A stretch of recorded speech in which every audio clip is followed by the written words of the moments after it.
বিসমিল্লাহির রহমানির রহিম। আজ বৃহস্পতিবার 8ই জানুয়ারি 2026। দৈনিক করতোয়া সংবাদপত্রের বুলেটিনে থাকছে, 5 বছর গুম থাকলে সম্পত্তি বন্টনের আদেশ দিতে পারবে ট্রাইব্যুনাল। রাজধানীতে স্বেচ্ছাসেবক দল নেতাকে গুলি করে হত্যা, নিহত আজিজুর রহমান মুসাব্বির। ইউএর সঙ্গে বৈঠক মোহাম্মদ ইউনূস, কোনো দল বা ভোটের পক্ষে না। এবং প্রধান উপদেষ্টা ডিএনএ নমুনা সংগ্রহ নিখোঁজ পরিবারগুলোর ন্যায়ের পথে গুরুত্বপূর্ণ অগ্রগতি।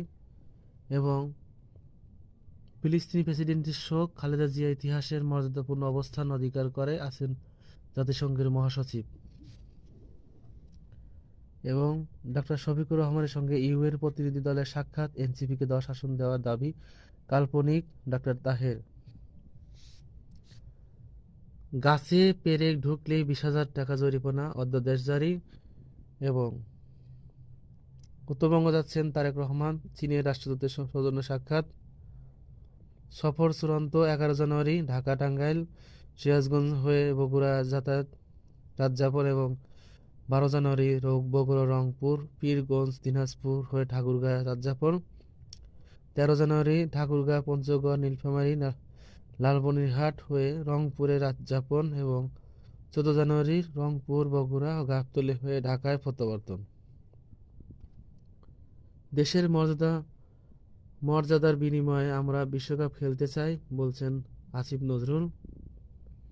এবং ঢাকা করাচি রুটে ফ্লাইট পরিচালনা শুরু 29 জানুয়ারি। এবং কলকাতা আটক হাদিকে হত্যার নির্দেশদাতা স্বীকার করছে না পুলিশ। এবং জরুরি অবতরণের নির্দেশ অমান্য, পাইলটের বিমানে ভেতরে মারা গেলেন যাত্রী। এবং 44 জেলায় বইছে শৈত্যপ্রবাহ, নওগাঁ বদলগাছীতে দেশের সর্বনিম্ন তাপমাত্রা 6.7 ডিগ্রি সেলসিয়াস এবং তাপমাত্রা রেকর্ড। 50 বছরের সবচেয়ে তীব্র শীত সাতক্ষীরা। এই ছিল উল্লেখযোগ্য দৈনিক করতোয়া সংবাদপত্রের শিরোনাম। ধন্যবাদ।